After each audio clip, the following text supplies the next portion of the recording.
नमस्कार दोस्तों, सचिन और सुहाना पिछले कई साल से एक अरब देश में हैं। उनका एक बेटा है तरंग। बच्चे के जन्म के समय सुहाना ने नौकरी छोड़ दी थी। तरंग स्कूल जाने लगा तब सुहाना ने फिर से नौकरी पर जाने का मन बनाया।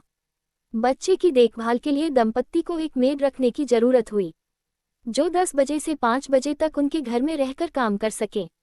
स्कूल से लौटने पर तरंग की देखरेख कर सके और दोपहर का भोजन भी बना सके। इसके लिए उन्होंने हिंदुस्तानी मेड खोजनी शुरू की। अरब देशों में अधिकांश कामकाजी महिलाएं दक्षिण भारतीय हैं, जिनके साथ भाषा और खानपान की उलझनें पेश आती हैं। इसलिए वह एक ऐसी मेड रखना चाहते हैं जो हिंदी अंग्रेजी बोल लेती हो और समझ लेती हो। उन्हें भी काम पर रखने से पहले अच्छी तरह जांच पड़ताल की जाती है कि उनके पास टूरिस्ट वीजा, डिपेंडेंट वीजा या वर्क वीजा में से कौन सा वीजा है और वीजा की मियाद क्या है। मारिया नाम की एक महिला मेड की नौकरी के लिए ही सुहाना से मिलने आई थी। मारिया ने अपनी स्फूर्ति और चपलता से सबका मन मोह लिया। सचिन और सुहाना ही नहीं, तरंग ने भी घोषणा कर दी कि मारिया ही इस घर की अच्छी मेड हो सकती है। मारिया ने अपना परिचय पत्र सुहाना और सचिन को दिखाया। सचिन ने जब उसके पासपोर्ट और वीजा के बारे में पूछा तो उसने बताया कि वह किसी के पास गिरवी रखा है। गिरवी रखा है। मारिया की यह बात सुनते ही सचिन चौंक गए। बोले, तो क्या तुम किसी स्पॉन्सर के जरिए यहाँ आए हो और तुम उसकी नौकरानी हो? फिर हम तुम्हें काम पर कैसे रख सकते हैं? मारिया बोली, मैडम जी, आप तो जानते ही हैं, हम जैसे लोगों को यहाँ आने का मौका देने वाले लोगों को स्पॉन्सर कहा जाता है। यहाँ कोई भी विदेशी अपनी मर्जी से काम करने नहीं आ सकता।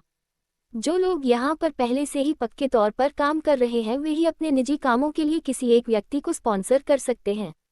और मैडम जी, स्थानीय लोग एक से ज्यादा को। कई स्पॉन्सर तो ऐसे हैं जो काम के नाम पर जरूरतमंदों को बुलवा तो लेते हैं लेकिन काम नहीं देते और वर्क वीजा लगवाने की भी मोटी रकम मांगते हैं। कोई भी कामकाजी चाहे पुरुष हो या महिला काम करने के बाद कमा कर ही तो उस रकम को लौटा सकते हैं। और जब काम नहीं मिलता है तो हम जैसे लोग उस रकम को नहीं लौटा पाते हैं तो हमारा पासपोर्ट और वीजा उनके द्वारा अपने पास धरोहर के रूप में रख लिया जाता है। साहब जी, इस तरह हमारी मुसीबत और ज़्यादा बढ़ जाती है। अब पासपोर्ट और वीजा हमारे पास नहीं होने के कारण हम यहाँ से वापस अपने देश को लौट भी नहीं सकते। इसलिए हमारे पास बस एक ही रास्ता बचता है, वह ये कि हम उनकी मुंह मांगी रकम कैसे भी काम करके चुकाए और अपना पासपोर्ट और वीजा छुड़ा ले।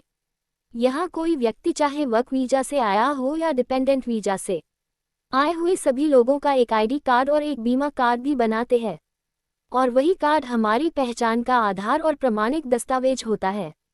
कभी अपनी पहचान बतानी हो तो हम वही दिखाते हैं। इसलिए यहाँ रहने के दौरान बिना पासपोर्ट और वीजा के कोई मुश्किल नहीं होती। वह हमारे पास रहे या दूसरे के पास, इससे कोई फर्क नहीं पड़ता। सचिन और सुहाना के लिए ये जानकारी कोई नई नहीं थी। वह इस तरह की बातों से अच्छी तरह वाकिफ थे। उन्होंने ऐसे लोगों की मजबूरियों के कई किस्से इस देश में पहले भी कई बार सुन रखे थे, लेकिन अपने घर में अपने सामने किसी भुक्तभोगी के मुंह से अवश्य पहली बार सुन रहे थे। तभी अचानक से सुहाना को कुछ ख्याल आया। उसने मारिया से अपना परिचय पत्र एक बार फिर से दिखाने को कहा। तो एक बार फिर मारिया अपना परिचय पत्र सुहाना के सामने रख देती है।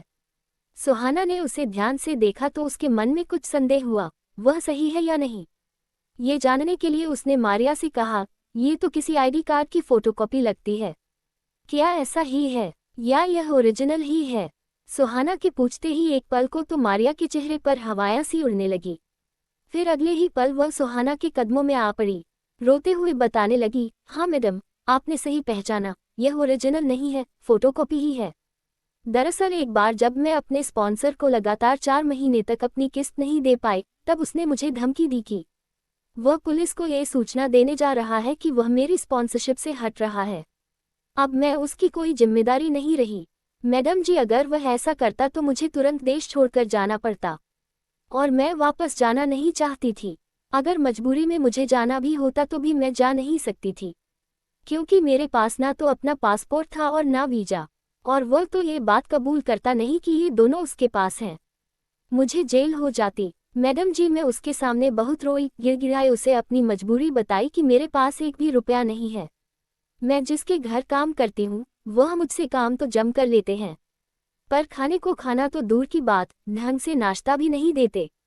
मजबूरी में मुझे बाजार से खाना खरीद कर पेट भरना पड़ता है, तो सारी कमाई उसी में खत्म हो जाती है। तब उसने मुझ पर दया करते हुए मुझे सलाह दी कि अपना ओरिजिनल आईडी कार्ड भी मेरे पास गिरवी रखो। अब मैडम जी मरता क्या न करता, मैंने वही किया। तो तब से मेरा ओरिजिनल आईडी कार्ड उसी के पास है। उसी ने मुझे ये फोटो कॉपी तैयार करके दी है। आमतौर पर तो घरेलू नौकरानी से कोई नहीं पूछता, फिर मैं तो पूरे पूरे दिन किसी एक घर में ही रहती हूँ, इसलिए मुझे ये कहीं दिखाना भी नहीं पड़ता। कहीं भी आने जाने के लिए मेरे पास बस का पास है, तो एक तरह से वही आईडी का काम कर रहा है।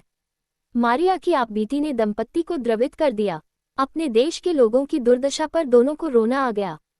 दोनों मन ही मन खूब रोए भी। ऐसे लोगों की हर संभव मदद करने का इरादा भी बनाया, पर चाहकर भी मारिया को मेड के रूप में काम पर रखने का फैसला नहीं कर सके। दंपति ने मारिया को समझाया, देखो हमें तुम्हारे साथ पूरी सहानुभूति है। तुम हमारे बच्चे के लिए एक अच्छी मेड भी हो सकती हो। ये हम पहली मुलाकात में ही जान चुके हैं, पर फिर भी हम तुम्हें काम पर रखने का जोखिम नहीं ले सकते, क्योंकि तुम्हारे पास एक भी ओरिजिनल डॉक्यूमेंट नहीं है। जैसे ही हम स्थानीय पुलिस को तुम्हें काम पर रखने की सूचना देंगे, तो तुम्हारा वेरिफिकेशन होगा। वो तुम्हें नकली कागजात पेश करने के अपराध में गिरफ्तार कर लेगी। और अगर हम तुम्हें गुपचुप रूप से भी रख लें, तो तुम्हारा अपने स्पॉन्सर से मिलना जुलना बंद हो जाएगा। जब तुम उससे नहीं मिलोगी तब वह तुम्हारे खिलाफ शिकायत दर्ज करवाएगा। हमारे पास इतनी रकम तो है नहीं कि उतनी रकम देकर तुम्हें उससे छुड़वा ले। ऐसे में तुम तो उसी दिन यहाँ से चलती बनोगी। तब हमारे बच्चे का क्या होगा? हम दोनों में से किसी एक को नौकरी से छुट्टी लेनी पड़ेगी और अच्छे खासे बैठे बिठाए पुलिस के झंझट में पड़ जाएंगे सोलग। और हाँ, हम तुम्हारी सभी बातें सच क्यों मान लें? एक तो तुमने आते ही हमसे अपनी सच्चाई छुपाने की कोशिश की, ये तो हम पहचान गए, वरना तुम तो हमें अंधेरे में रखने का इरादा रखती थी।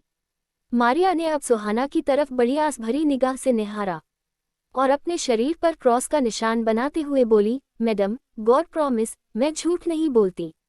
जैसा आप सोच रहे हैं, मैं ऐसी वैसी औरत नहीं हूँ, सच्ची हार्ड वर्कर हूँ, ईमानदार हूँ, बहुत जरूरतमंद। सुहाना ने उसके दर्द को समझते हुए पीठ थपथपा कर उठाया, उसकी हिम्मत बंधाए और बोली, देखो मारिया, हमें तुम्हारे साथ पूरी पूरी सहानुभूति है। हम यह नहीं कह रहे कि तुमने जो कुछ हमें बताया वह झूठ ही है, पर हम अपनी सहूलियत के लिए मेड खोज रहे हैं, एक ओरिजिन खड़ी करने के लिए नहीं। हम भी इस देश के कायदे कानून से बंधे हैं।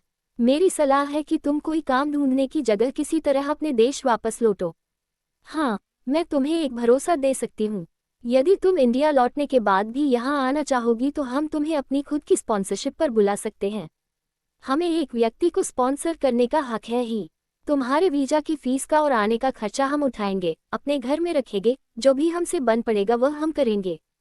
सरकारी रेट पर वेतन और सुविधाएं देंगे, क्योंकि हम जानते हैं कि तुम हमारे बच्चे के लिए अच्छी मेड साबित होगी और हमें छोड़कर कहीं और जाना पसंद नहीं करोगी।